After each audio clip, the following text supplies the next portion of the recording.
And good afternoon, America. I'm Ann Vandersteel, and this is Steel News Live. Today, we're going to be taking on one of the most painful, politically protected, and morally urgent issues in this country: the family court system. CPS, DCS, foster care, juvenile courts, the government machinery that claims authority over our children. I hope every parent is listening that knows this truth in their bones. There is no relationship more sacred than the bond between a parent and a child.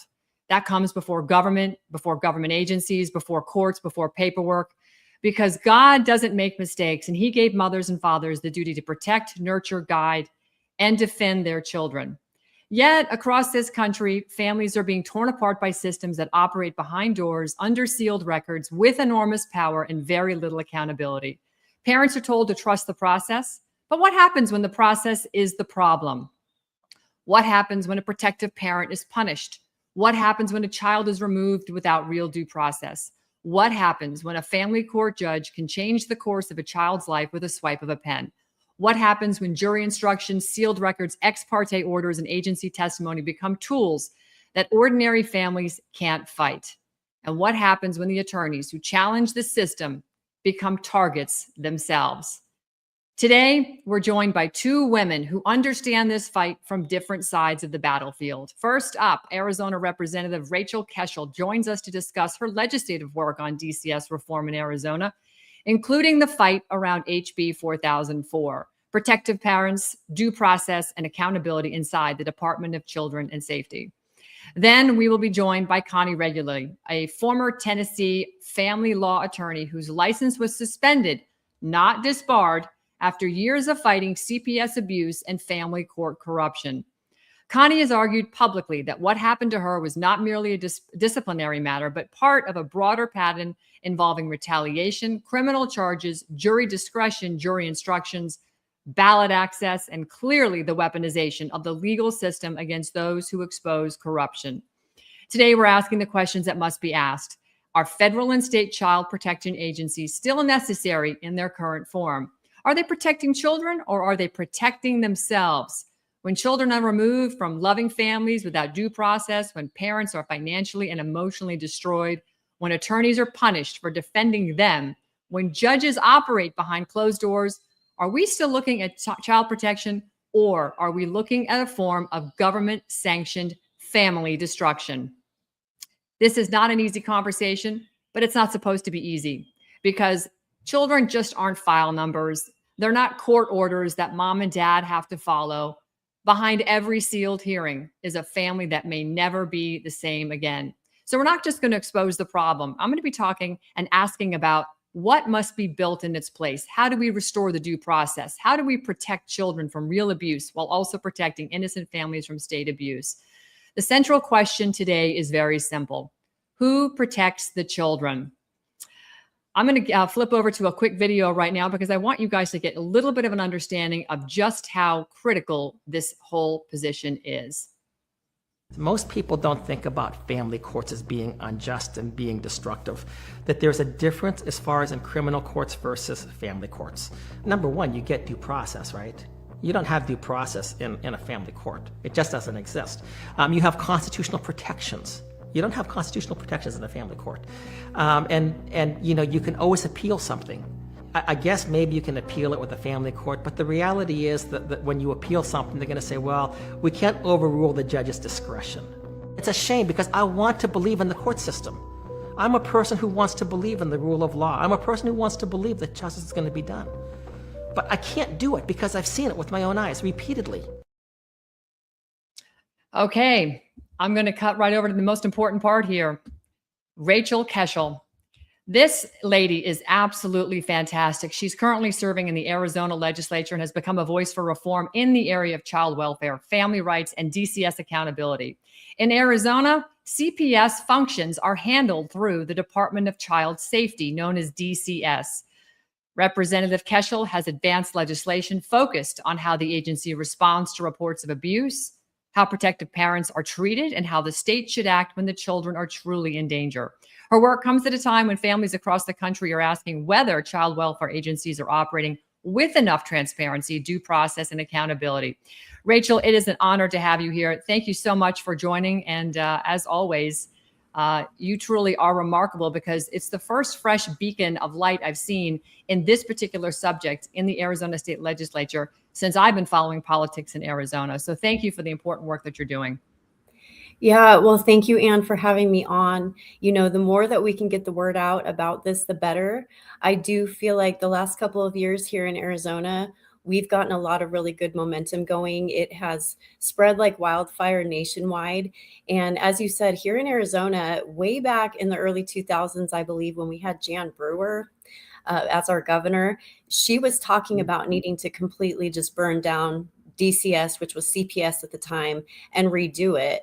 And here we are, you know, over 20 years later, still dealing with the same issues with DCS. I had no idea how bad it was in the family courts until I was actually contacted by a family 2 years ago at this point in time by another one of my representative colleagues, Alex Culloden. He said, Representative Keshel, you know all about DCS. Because I actually adopted 3 children out of foster care.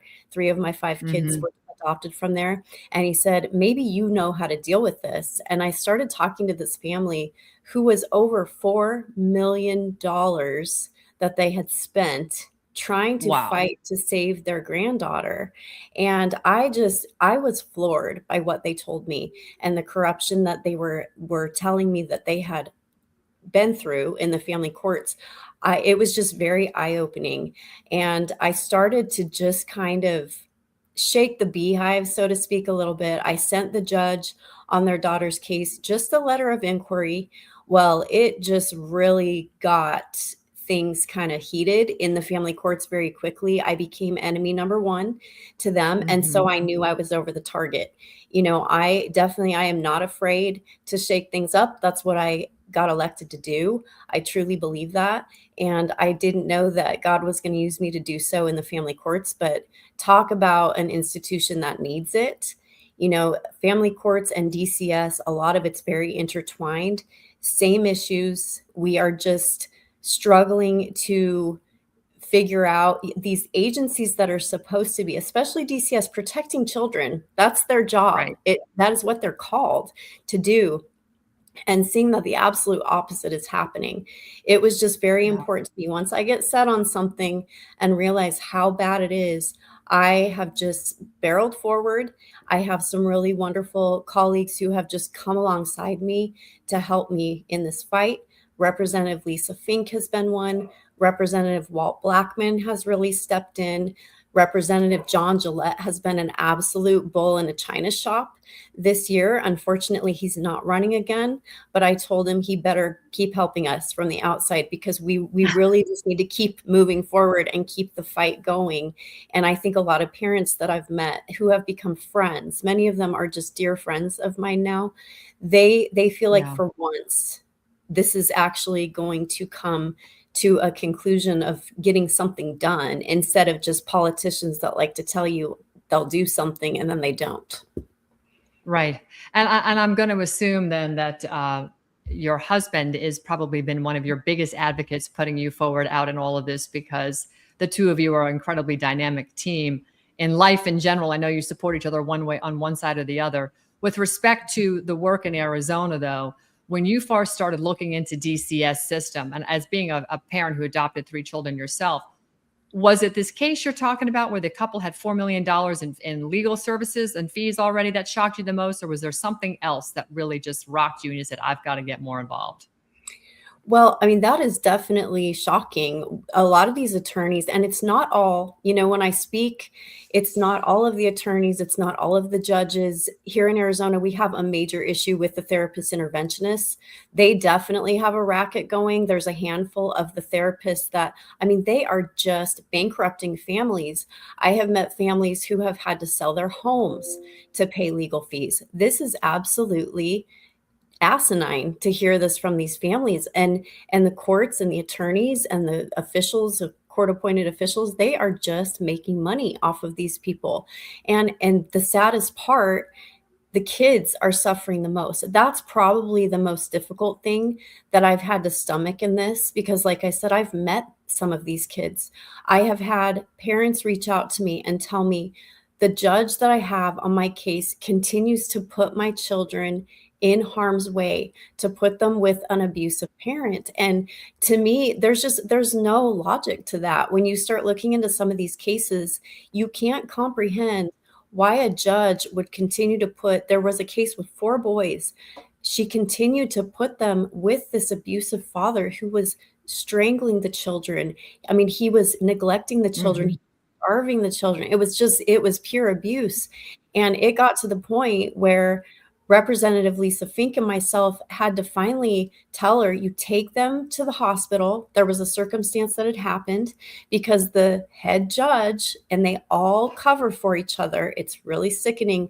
But the head judge has said, well, you need to have these parents go to another, a doctor, another adult that can basically back up their claims. So she called and said her child had been strangled by the dad, marks on the neck and everything. And I said, you take those boys to the emergency room right now. You get it documented. Lisa immediately went to the mayor of the town that she lived in. We got a hold of detectives. We got a hold of prosecutors, anybody we could contact. And the judge continued, Judge Melissa Zabor continued to tell her she had to give them to the father. And we told her, absolutely not. You keep them safe. That is your priority. And by the grace of God, Wow. and because she had us in her corner, she was able to keep the boys, and the dad is finally being prosecuted for child abuse. But why in the world would a judge, Wow. and this judge, she doesn't, this is not the first time. She continues to have the same track record of putting these kids with the abusive parent. There's a case in Arizona. She's getting a lot of traction right now. Hope Hooten is her name.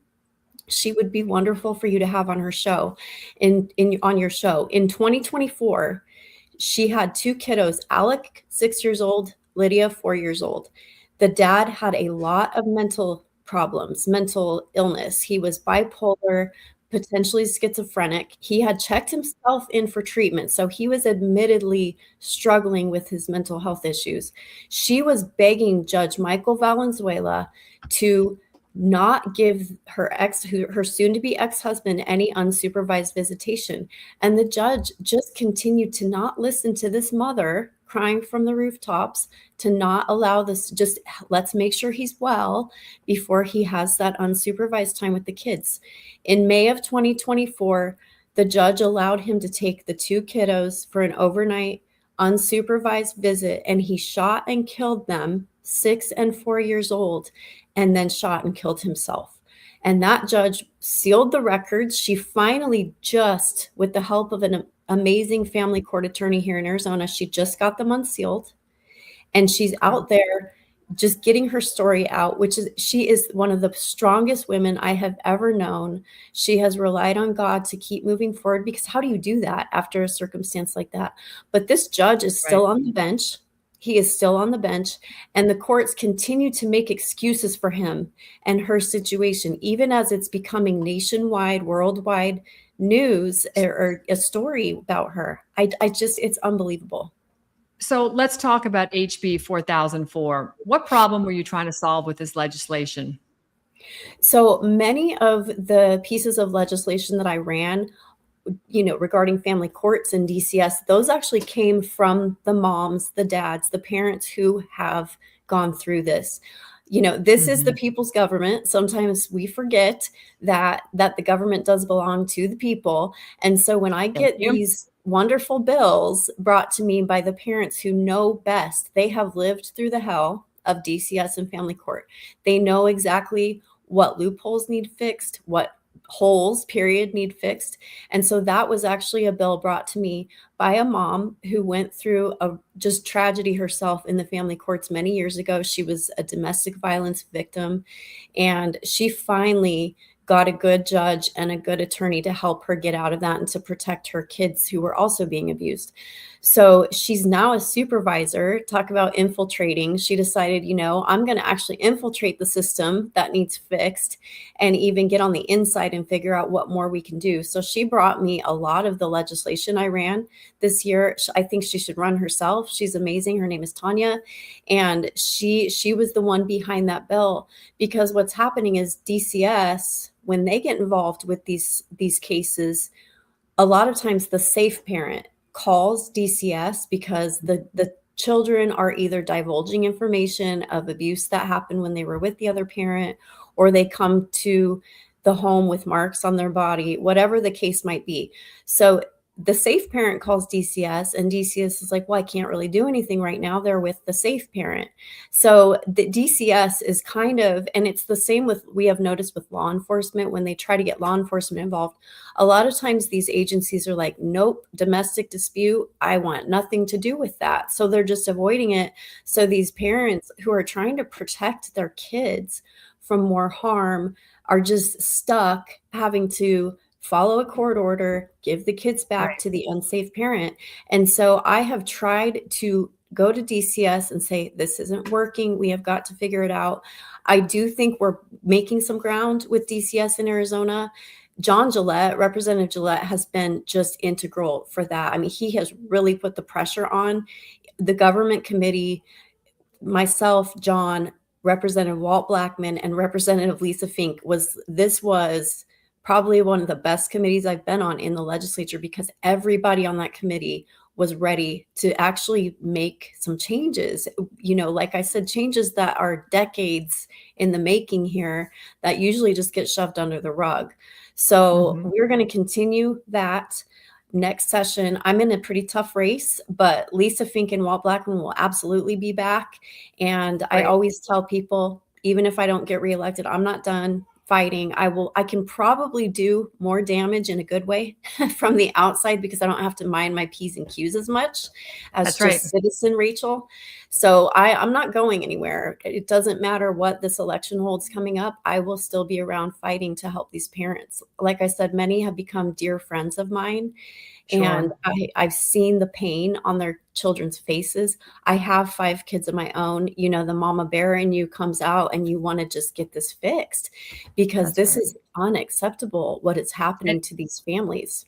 It's 100% unacceptable. So how do we protect children from real abuse while also protecting innocent parents from false allegations or what I would call government overreach? Oh, well, that is a very good point, because it definitely goes the other way. I have learned in this process, I have met thousands of parents, whether it be in person. We had the ad hoc committee hearings that we held. It's crazy. It's almost been a year ago now. And I have met parents that, I heard their side of the story, but then when you come to find out more, there's a little bit more to the story. So you kind of learn you have to be very discerning in these situations, unfortunately. But that is we had some legislation to actually help do that, because some of the parents that have made these false allegations, there's plenty of that too. And then you have an innocent parent having to combat that. So we had some pieces of legislation that would have actually, made it a criminal offense to do so if you were making false allegations against the other parent. And though, unfortunately, those pieces of legislation just kind of died. A lot of what we did in the House just stopped moving in the Senate. The bill that you talked about, 4004, unfortunately, we got that in a little bit late in the game, once the committees were coming to a close and things like that. So that's a bill that will definitely be dropping very early next session, whether it's me sponsoring it or Lisa Fink or someone else. We want to get that one in. It's a great piece of legislation. It's actually a piece of legislation I think we can get a governor's signature on, especially if we have Andy Biggs in there. We can get a bunch of governor signatures, unlike 450 plus vetoes by Katie Hobbs. But Yeah, Right. so Well, there are she's in a little still bit of trouble right now. Just a yeah, little bit. well, just a little bit. It's always one thing Yeah. after the other with her, so. Do you think parents fully understand, Rachel, their rights when DCS first comes to the door? And should parents be required to speak to DCS without counsel present? Nope. And that is one of the biggest issues that we have is DCS is supposed to hand them their rights. There is a packet that DCS has. It Mhm. has everything written out. And how many parents do you think receive that information when DCS shows up at their door? 0? Absolutely zero. Correct. Yeah. And so we have been trying to inform parents as well. You do not have to let them in your home. Record everything. Record everything. A lot of the times when the caseworkers come, if parents kind of know what to do more, they pull out their phone, start to record, and that really throws the caseworkers for a loop. They're not used to that. They are used to being able to just trample all over parents' rights. That is one of the biggest issues we have with both DCS and within the family courts. The video that you Mhm. showed at the beginning of this I could not have said it better. There is no due process for these parents. There is Right. no their constitutional rights, both the parents and the children are just being trampled on constantly in these situations. And I think we saw too during COVID in 2020, most Americans don't understand what their rights are. I mean, they really don't. They just let the government come in and trample upon them all the time. So it's no different with these parents in these situations. And so I don't know how we best inform them, but we need to. And it would really help with a lot of these terrible circumstances that you end up hearing about. Well, Yeah, I mean, I mean, people I know have gone through this. So, so our organization has written legislation. We've shared it in this group that you're in as well. mhm, Frankly, we need teeth. If it's written into the legislation that they're supposed to receive a clear written statement of rights before speaking with DCS, right? They should understand that, and they're not getting it. There should be penalties for that, including up to job termination from the person who's, antagonizing the family. I want to shift gears because we only have a few minutes left in this segment with you, and it's really important because you know what it's like to have three children that you've adopted from foster care. Many families believe that foster care system actually has financial incentives that can reward removal instead of reunification. What have yep. you seen in Arizona? Well, I will tell you when I felt called to adopt kiddos, I felt very clearly that God had a child for me, and it ended up being 3. So that was a little bit of a surprise, but I did not understand the system very much. I just knew that we were filling a calling, we took the calling, and we ended up with 3 kiddos who stayed. They all stayed, all 3 of our foster kids. But I will tell you something that was a red flag to me. My daughter, Lily, she's now 13. When she came, she was 3, and her mom was struggling with addiction. Both of her parents were. It was a very commonplace story in that. Hmm. And I'm telling you, I worked so hard to get her back with her mom. Now, we loved this little girl. She is amazing. She is just an amazing kiddo to this day. But I knew, ultimately that's her mom. I'm Right. bonus mom is what we've always called me because we still have a relationship with her. But as far as Lily went, I drove her mom to rehab to get better. She was ready to get well and took her up there because the caseworker had failed to do something with an appointment schedule. They turned this drug addict with her bags packed away. And she was so Oh, defeated when I dropped her off. After that, that was it. That was when she just that's gave up. terrible. And That's so terrible. I realized at the time something is weird here. And Lily, we have a really awesome relationship with her paternal grandma as well. She comes to our family, holidays. We are great friends. And she couldn't get custody. You look at like kinship, and Lisa Fink has a bill for that as well, but it's Great. the incentives. They get more money to place them with non-kinship placements where kids thrive in So kinship placements.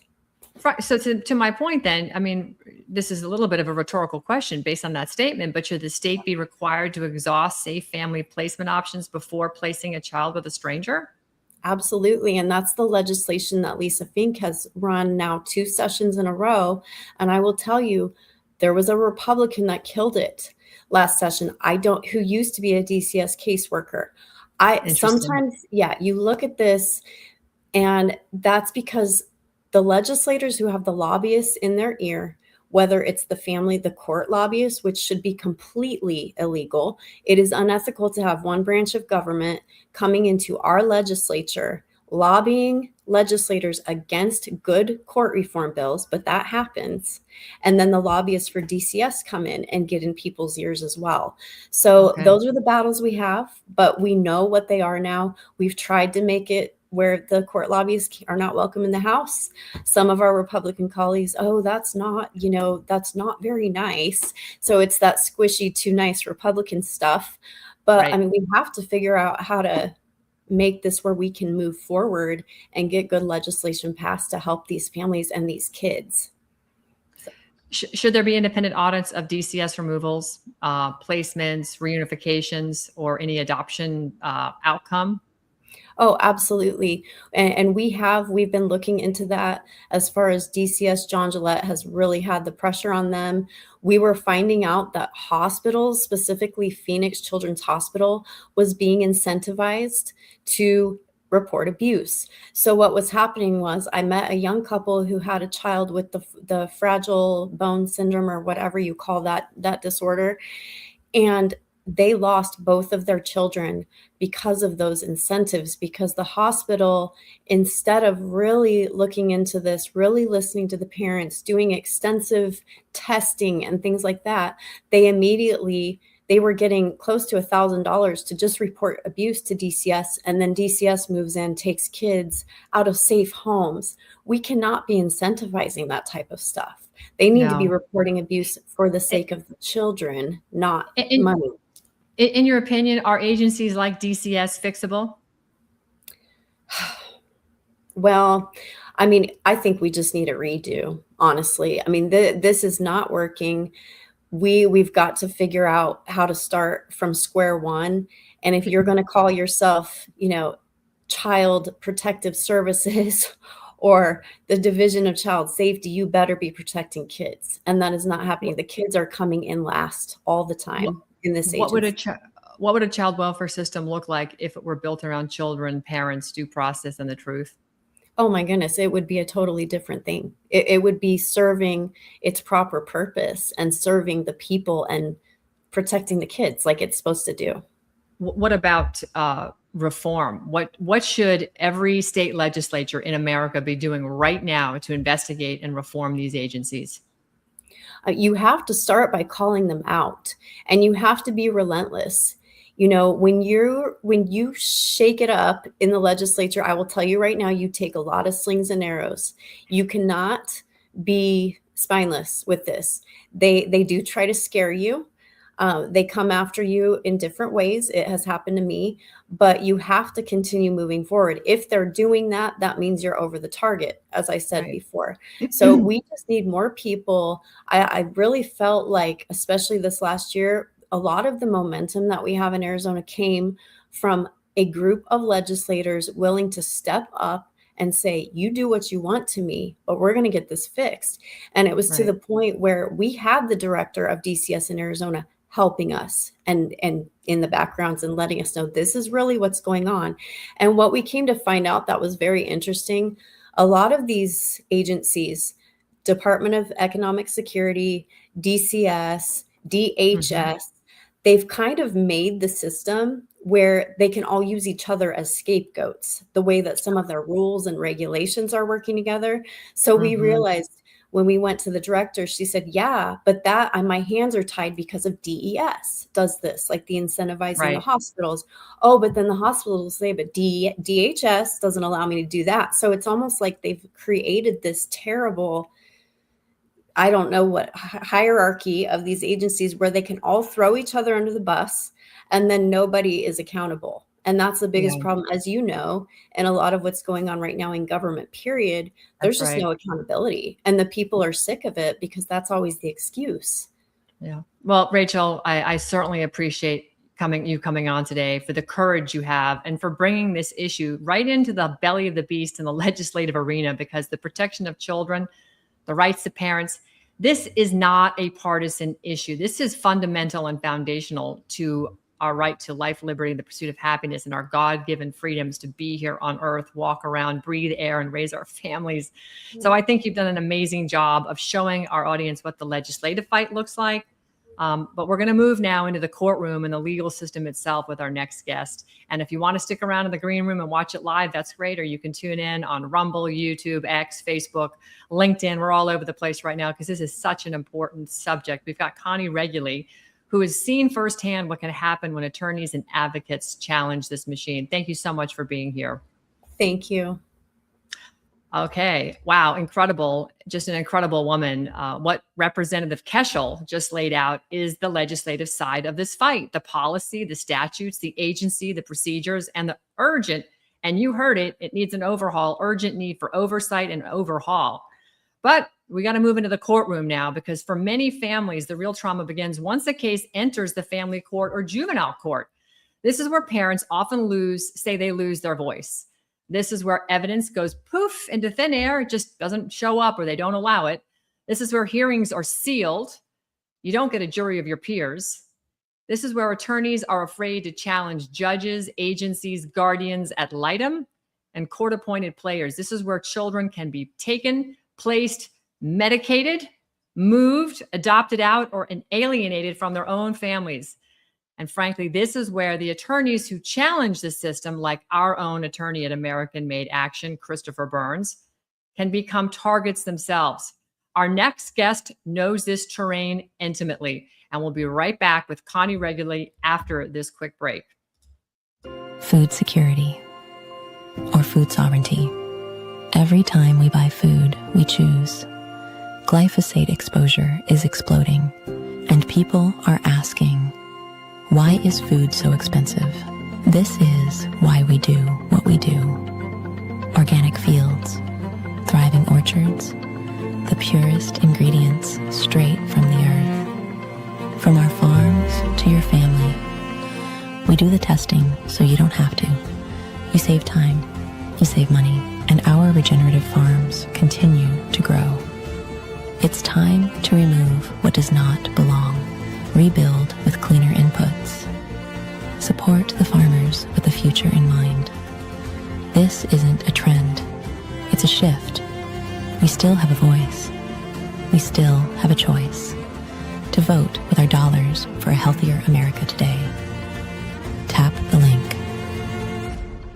Are you ready to take your health back? At vandersteelhealth.com, I trust Purium's powerful superfoods to fuel my body with clean, plant-based nutrition. And in a world filled with toxins, Biomedic is designed to help support your body's natural detox process, even from glyphosate exposure. Real nutrition, targeted support, no junk. Go to vandersteelhealth.com and take control of your health today.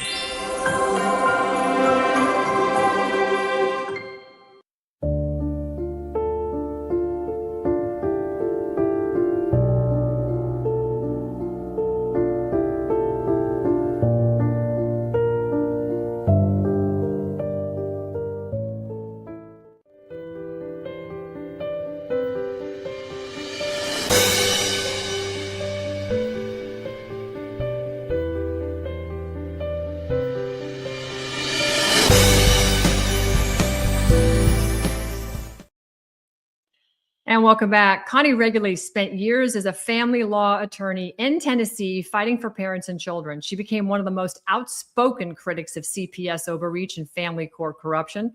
Her law license was suspended, not disbarred, and that distinction matters.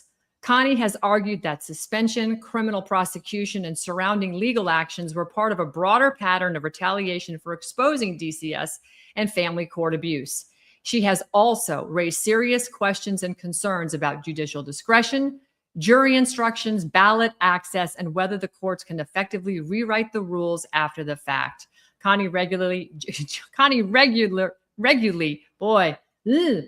joins me now. Connie, it is great to have you here. Thank you so much for agreeing to do this interview, because you are the whale out there in terms of the big kahuna of people who have been around the block in this industry of child trafficking through the court system for decades, and you have paid the price. So I really appreciate you taking the time to come over here. You are a former Tennessee family law attorney and a longtime advocate for families caught in the CPS and family court system. Welcome to Steel News. Oh, thank you so much. And thank you. Thank you so much for being, taking the position that you're going to be the voice.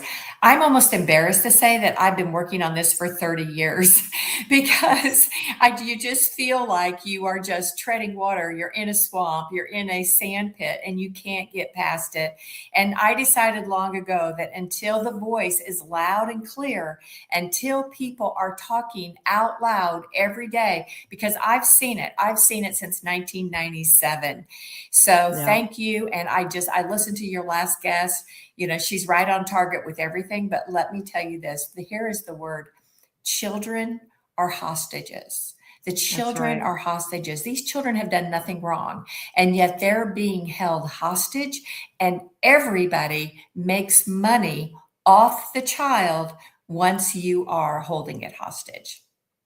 It's sickening. It's absolutely sickening. But I want to first start because I think we need to correct the record. Your law license was suspended, not disbarred. What is the difference, and why does that distinction matter? Well, actually, I'm kind of in purgatory right now because I have 4 cases pending in the Tennessee Supreme Court to clear up the matters that they suspended me on. They suspended me on a fake crime. The crime has been reversed. I have no crimes anymore. I'm not a felon. I have no criminal record, and yet they will not give me my license back. And there are other cases. And what they have done is just held them and not decided. And I know every single person who's been through the family court system can have some empathy and understanding for that, because so many people face the same thing. But I'm in just this permanent suspension right now, and they won't hear it. I could get into some of the legal reasons as to why they're having difficulty with the challenges, because I've challenged them at every level. I've challenged them on the procedural issues, the substantive issues, recent cases that came out from the United States Supreme Court on administrative law. And that would be actually a whole podcast that we might want to talk about sometime. Well, we can get into that sometime, but I want to kind of stay narrowly focused because I want to talk about your primary fight today. Is your main mission to restore your law license, or is it your main mission to protect children and expose what's happening in CPS and family court? My mission is no longer to get my law license back. They stole my practice. I could never rebuild the practice that I built over 30 years. I'm almost 74 years old, but my emphasis and what I do every day is to try to restore the rights for children and families. And I do it. I still get people. I'm very active on social media. Parents call me every day. I talk to them. I encourage them. I consult with them. I give them ideas on how to proceed. And more importantly, I also work at the legislative level a lot. Yes, that I'm quite aware, because we've consulted with you on several things, and you're tracking what we're doing as well, which is very exciting. And more of that will get revealed as American Made Foundation and American Made Action start to really come forward with what we've been doing, a lot of work behind the scenes. And we're very excited about how far we've come. Bringing it back to you, when did you learn about the relationship? When did you fully comprehend what was going on between CPS, family court, juvenile court, court-appointed attorneys, these guardian ad litems, and the judges? Talk to us about that whole system, if you will. Yeah. So, I mean, actually, the signs were there very early. And for people who know some of the history of the legislation, they understand ASFA, which is the Adoption and Safe Families Act. It passed it in 1997. And law was a second career for me, and I started in 1994. And so, to be very honest, when I first saw ASFA happen, I thought it might be a good idea, because children were literally lost in the system. Like DCS, CPS didn't even know where they were. We had no desktop computers. We had no smartphones.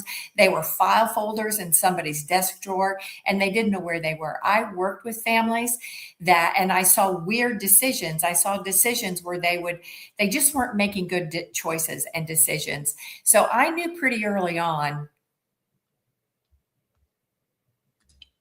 Sorry. That's okay. My computer froze, or yours did, so I apologize. So, when you look back at the Clinton legislation, essentially, this to me, and Maureen and I have talked about it, my colleague at American Made Foundation, we have talked specifically about that was really one of the turning point for monetizing the destruction of families and ensuring that reunification was never the goal. How would you break down the monetization aspect of the Adoption and Safe Families Act that was, pushed through by the Hildebeest and her co-conspirator Bill? Yeah, in 1997, and like I said, at the moment, I thought it might be a good idea. But what happened, I actually call it the secret middle class welfare program, because once a child is adopted, they continue to get the funding. They continue to get per diem funding, which is still taxpayer money. We're getting state dollars and federal dollars, but it's still your dollars.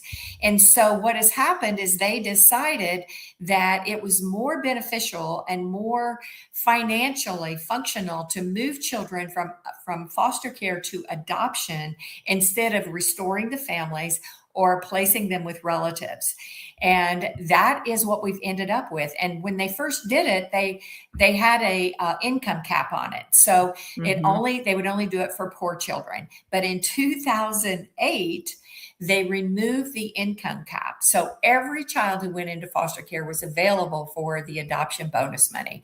And I have access to the Tennessee checkbook. I've gone through the Tennessee checkbook and looked at when there were big shifts.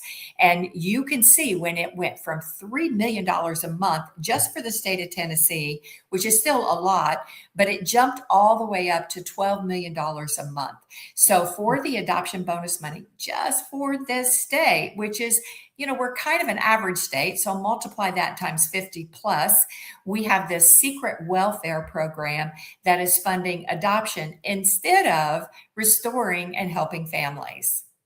Yeah, it is a money laundering machine, and the amount of money that flies literally under the radar, many times in brown paper bags and PayPal and Zelle transactions, is staggering.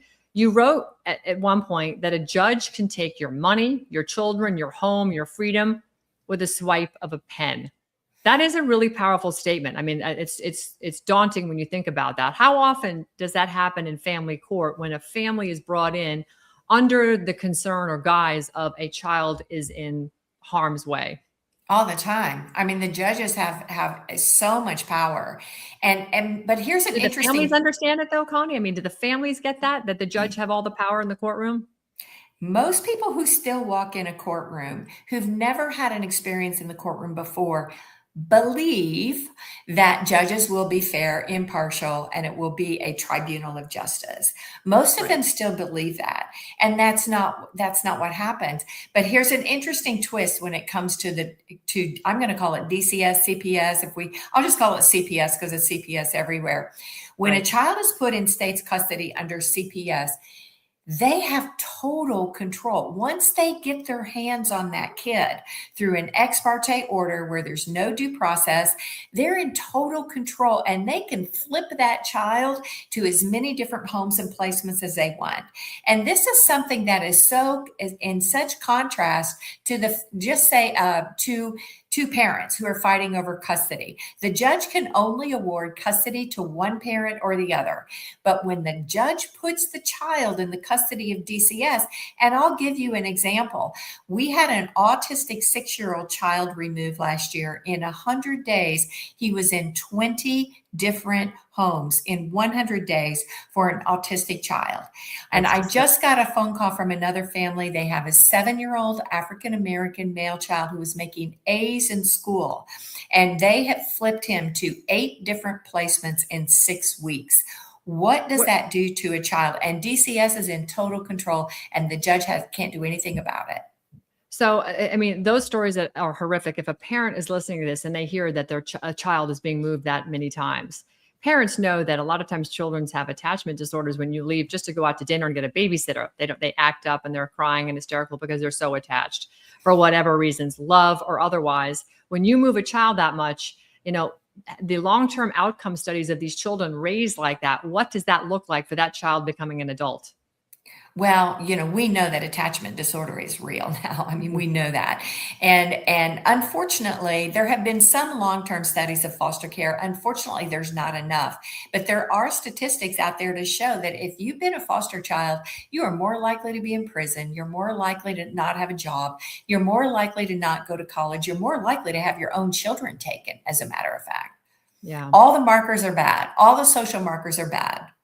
So, as a family court judge, do you think that they're being held to constitutional standards? And what checks actually exist when a judge gets it wrong? Are there any checks at all? Well, no, because judges have immunity, so you really can't sue them. But here's what we have to look at seriously.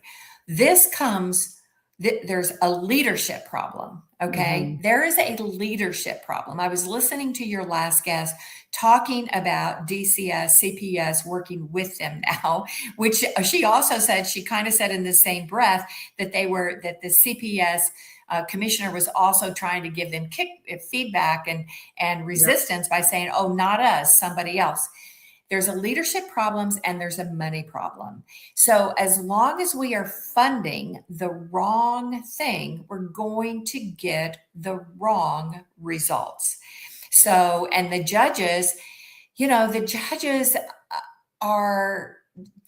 a lot of bad judges. There was a very bad judge who came after me, but the judges are also caught up in this system. Yeah. That CPS comes in with an ex parte order and puts in a sworn petition that the child is in imminent danger.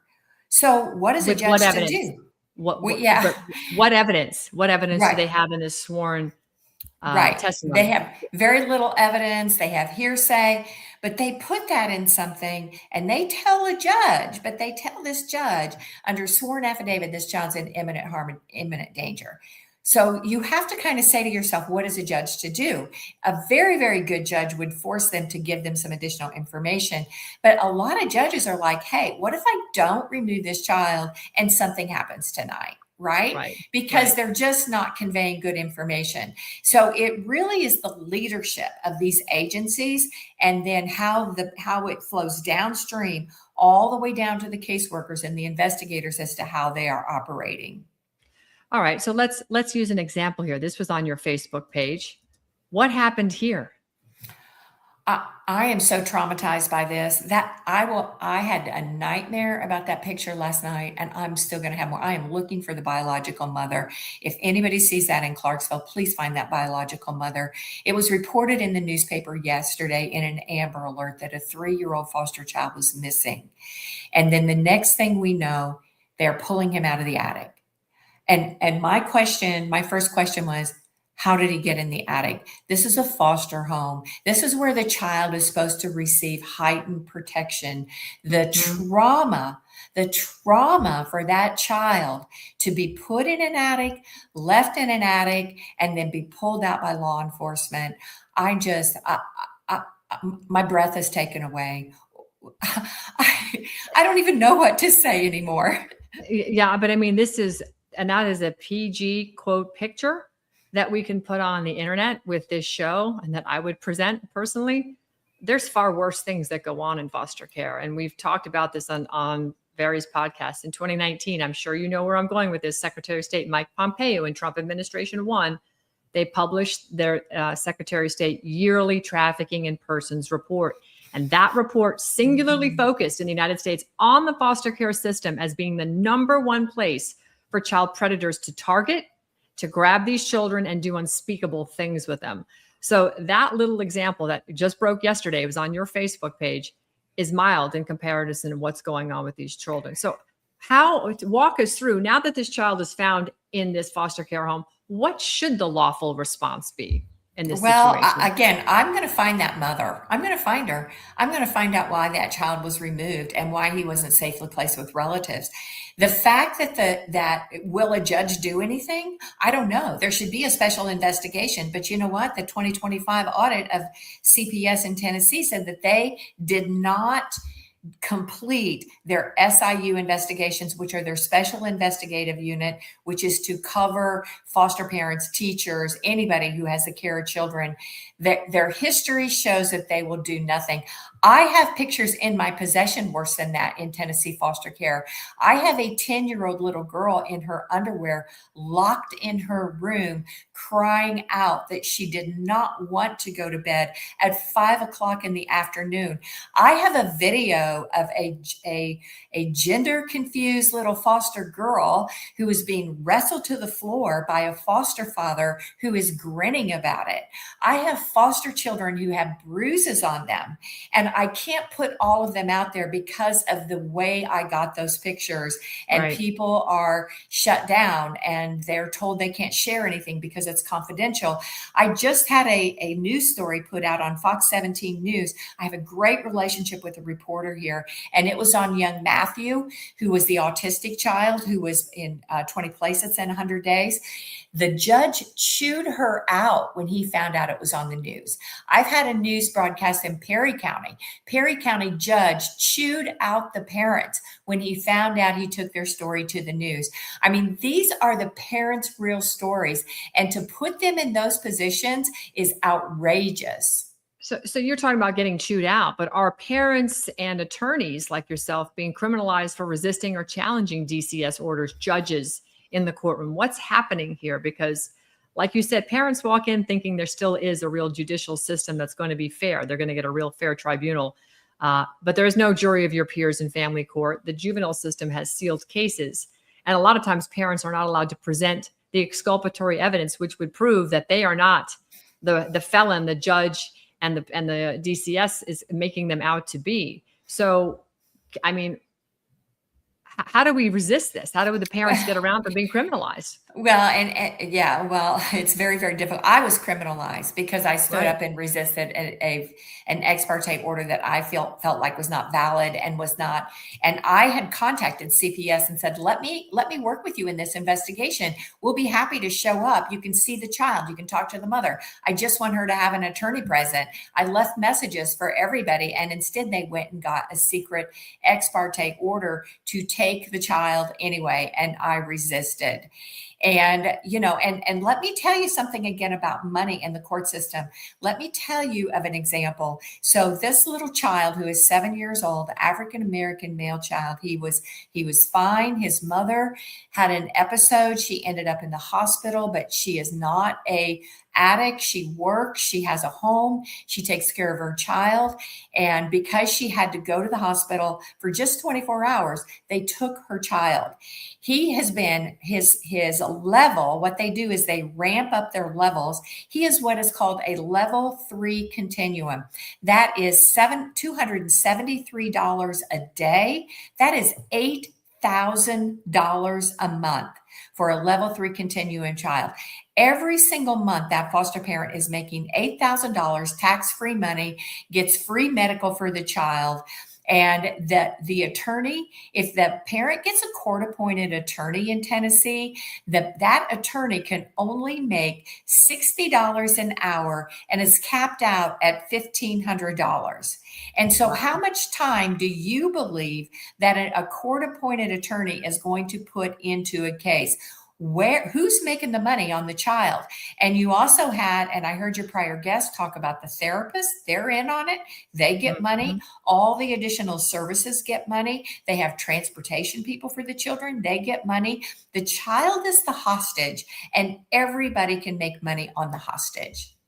Absolutely. And that is, in fact, the case in point of what's going on. That's what the Adoption and Safe Families Act really, I think, put into overdrive when they really started to fund through the Social Security Administration, which falls under Bobby Kennedy at Health and Human Services. SSA's Title IV-E, Title IV-D funding is a behemoth and a whale of money that comes filtering into all 50 states.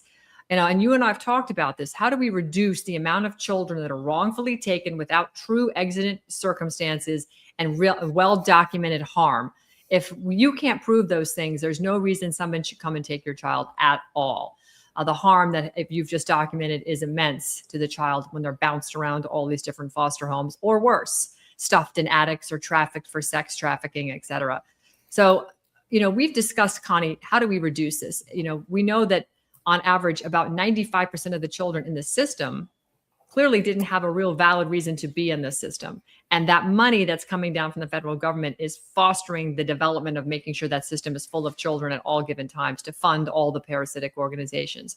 So if we had legislation that raised the threshold and evidence that you needed to bring to the table in order to take a child, do you believe that we could eliminate 95% of the cases, therefore not requiring all that money out of Washington, D.C., which is your money, my money, it's taxpayer money? Could we reduce the, could we defang and defund with proper legislation? So as long as you are funding the wrong work, you're going to get the wrong result. Right. These levels of evidence, and you're talking to somebody who's been in the courtroom who is a vigorous litigator. The levels of evidence, whether it's preponderance of the evidence, whether it's clear and convincing, whether it's beyond a reasonable doubt, when a judge is making that decision, it is subjective. Okay. It is subjective. The judges can decide it's clear and convincing evidence. The judge can decide if it's beyond a reasonable doubt. It's not a jury making those decisions, but are juries good? No, a jury convicted me on a false crime, a fake crime. And how were they able to do it? Because the people in the judiciary manipulated the law. So let me tell you three things that that have kind of happened, and we're trying to work on them, make them better. First of all, the executive order that Trump signed on November 25th, 2025. I think it's called Fostering the Future, which I don't like ever when they use the word foster. But it does say in that first paragraph of that executive order that the policy of the administration is to build stronger families and reduce unnecessary removals. So we do have the executive order behind us. I reached out to Alex Adams, and I'll tell you how I talked to him briefly here, but I reached out to Alex Adams and I said, you need to do a technical bulletin that supports what this executive order says to do, and you need to be specific. Secondly, is through the Family Forward Project, we got a bill introduced in Congress called the Advocates for Families Act. We need support to get that bill passed. What that bill does is says that a family is able to have an advocate with them throughout the proceeding. And this is to build an advocacy and mostly volunteer program, kind of similar to the CASA program, but for families. The third thing is when you talked about HHS, and I know we're winding up here, but I want to get this in. I am working with MAHA. And so I went to Washington, D.C. in May on a MAHA roundtable about psychotropic medication and foster children. And Wow. So we had an all-day discussion about it. They do know how serious it is. And at that meeting, Alex Adams, who is now the head of ACF, was present. And I wiggled my way up to talk to him like I like to do.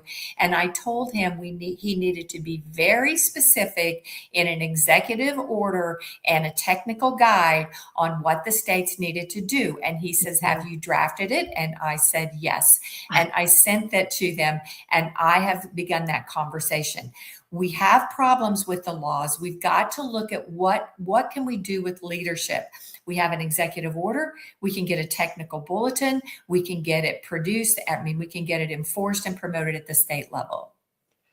This is such music to our ears that you've made the connection into the ACF up in DC, and that you've already drafted the order and you've sent it. I mean, this is to me hope. That brings hope to this whole conversation. Because while we saw what the White House put forward with it, okay, that's great. It's the first step. They're walking through the gate. They're trying to, but again, they're acknowledging a system and they're trying to fortify it.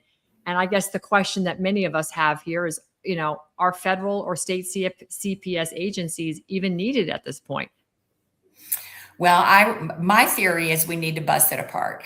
You can't call any agency services and have them in the business of prosecuting. I was a prosecutor as well. Right. Ultimately, we need two separate agencies. We need an agency to serve children and families with what they need, because we know 80% of these children are removed under neglect and substance abuse issues with the parents. That needs to be an agency totally focused on that, totally focused on relative and kinship placement and support. And then we need a prosecutorial agency like a district attorney, who are punishing crimes. The children who have been truly traumatized with abuse don't need to be in a foster home. They need to be in a trauma center. So They need, if a child's being abused, then Connie, who should respond? well, they need to be in a trauma center. They need to be a But I mean, place in order to where, get them to the trauma center, if the child is being abused, who has to respond? Is it, how does that work? How do we get them to the trauma center? cops, just like if somebody's in a motor vehicle accident, or if there's a murder or there's a shooting, the cops show up and they call the ambulance. Okay. So we need to get them in from the scene of the abuse. We need to put them in a trauma focused environment where there are professionals that, if there are good family members, that they can come in and begin to work with the children through a trauma setting. Okay. Should anonymous reporting be allowed? No, no, no. We shouldn't even have confidential reporting. People are entitled to face their accusers in criminal court. They should be able There to you go. face their accusers in CPS court because it is quasi-criminal. So you're saying basically false reporters should face criminal and civil penalties. Absolutely. Absolutely. What about And CPS there workers? should be no immunity. I'm fighting cases Great. now. And because there's immunity, and I have taken cases, I've taken civil rights cases up to the Sixth Circuit. We need to get rid of their immunity as well. All right. So here's the $24,000 or $64,000 question for those that remember that show. If you had the authority to redesign the system tomorrow, what are the first three things that you would do? Well, first of all, we would have to set up two separate agencies. We have to have two separate agencies. I think the state localized Bureau of Investigation, such as the Tennessee Bureau of Investigation, needs to have a specialized unit on child abuse and sexual abuse so that you have specialized prosecutors and you have specialized trauma intervention fields and professionals and places to do that. And then we need to have assessments to help and support families. They have got to be two separate agencies. This is going to make a lot of people very upset. We are going to have to restructure funding more like a block grant funding specifically designed to meet the needs. Substance abuse is horrible. We've got to look at substance abuse. 1/3 of kids are removed because of substance abuse of the parents. And that can be anything from smoking pot on the weekends to serious, debilitating, daily meth use.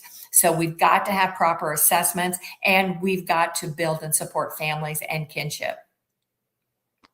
All right. Well, Connie, I know we're getting a little bit short on time, and I have probably 100 more questions that I want to go through with you.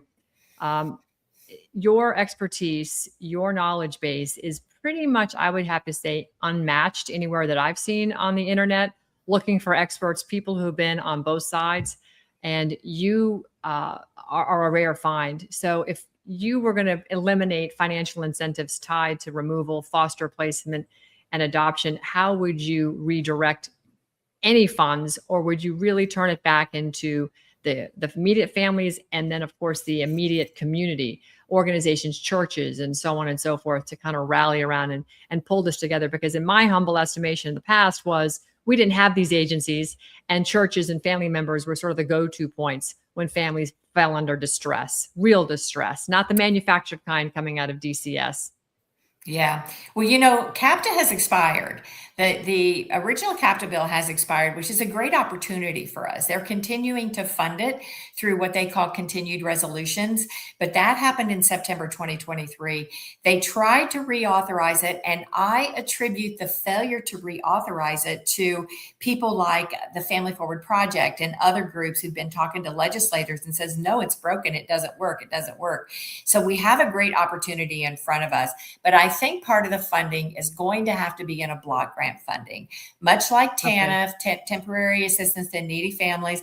And although the states are horrible managers of their TANF funds, and we're going to have to look at how we manage those types of federal funds, that's where, and then look at the different segments we have. We have SNAP benefits, which come through the Department of Agriculture. We have TANF, which comes through another department.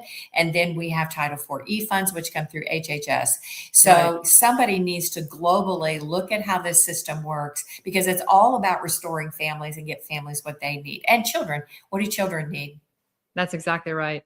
Some advice before you go. What should parents do the moment DCS or CPS appears at their door?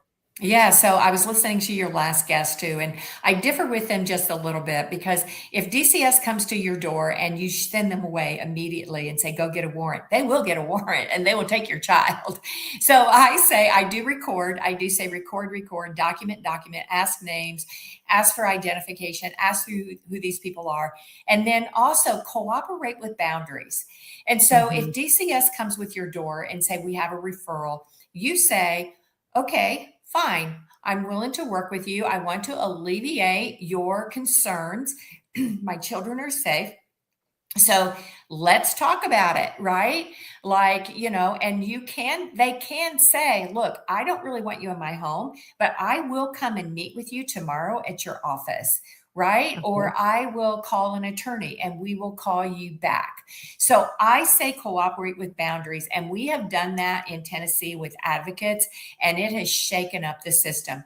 We had a mom in East Tennessee. They'd removed several children. She was pregnant. She was going to have a baby. We wanted to do everything we could to keep that family in place and keep that baby home. And when DCS called her, she called us, and we intervened by being present in the whole process, and it shut the whole case down. Fantastic. And word to your fellow attorneys, how can they protect themselves while still zealously defending parents in this process? Wait, you can't. You can't. You can't. I mean, that's the Okay. bottom line. You can't, and they don't. So that's where we are, and that's something we need to fix. There's so much that we need to fix, Connie, but we're taking bites of the elephant one at a time. You can't take the beast down all with one shot. It's going to take many hands to make that light work. And Connie Reguli, you really are absolutely incredible at what you've managed to do. Your courage, your testimony, your willingness to continue to speak out despite the cost. And it's, again, it comes back to whether or not someone agrees with every part of our discussion here or not. There should be one thing clear, that we have a system with the power to take children from their parents, and they all must be held to the highest possible standard. And you, my dear, do that every single day as you walk and breathe and speak, Yeah. truth to power on earth. So I really And appreciate you. remember, the children are the hostages. That's it. There are, on any given minute, 400,000 kids in foster care. If 400,000 Americans were being held hostage in Iran, what do you think we would be doing? Exactly. What do you think we'd be doing is right. Incredible. Oops, I got rid of you by accident. Didn't mean to do that. Well, Connie, thank you so much for being here today. I certainly appreciate your time, and you are a warrior. Truly Thank you a so warrior. much. We And keep look it up, forward and I'm happy to come back anytime. I have so many topics to talk about. I think we're going to have to put an editorial calendar together with you alone. It'd be Absolutely. fantastic. Thank you so Okay, much. thank you. God bless you. Incredible, right? What you guys heard today should be incredibly, disturbing. It should keep you up at night, because if you're a parent with children, everybody is fair game once the system decides to put their teeth into you.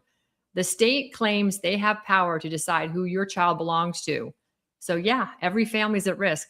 And putting their head in the sand and pretending this only happens to other people, and a whisper, somebody had CPS at the door. We can't do that anymore. We got to be real with the situation. We can't look away because we are uncomfortable with the fact our next door neighbor got a knock, especially when your next door neighbor is a great parent. We can't keep repeating the fact that child protection is something great while ignoring the fact that the children who are being traumatized by these unnecessary separations, and the parents who are denied due process, the attorneys who are punished like Connie for fighting back, like our own Christopher Burns for fighting back, because families are being broken by institutions that really have no accountability to anybody. Remember, these are agencies. You didn't elect them. I didn't elect them. They just showed up. And if you pull up your Constitution, you won't find an agency listed in there. So I want to thank again Representative Rachel Keshel. Her work shows us that legislative reform is possible. Laws can be changed. Procedures can be changed. Agencies can be forced into the light. And Connie Reguli, her story reminds us that fighting this system does come at a cost. When an attorney, an advocate, a parent, or a candidate running in for office, or even like a whistleblower stands up, you've got a big, powerful machine that you're facing. This is the Goliath, and you are the Davids.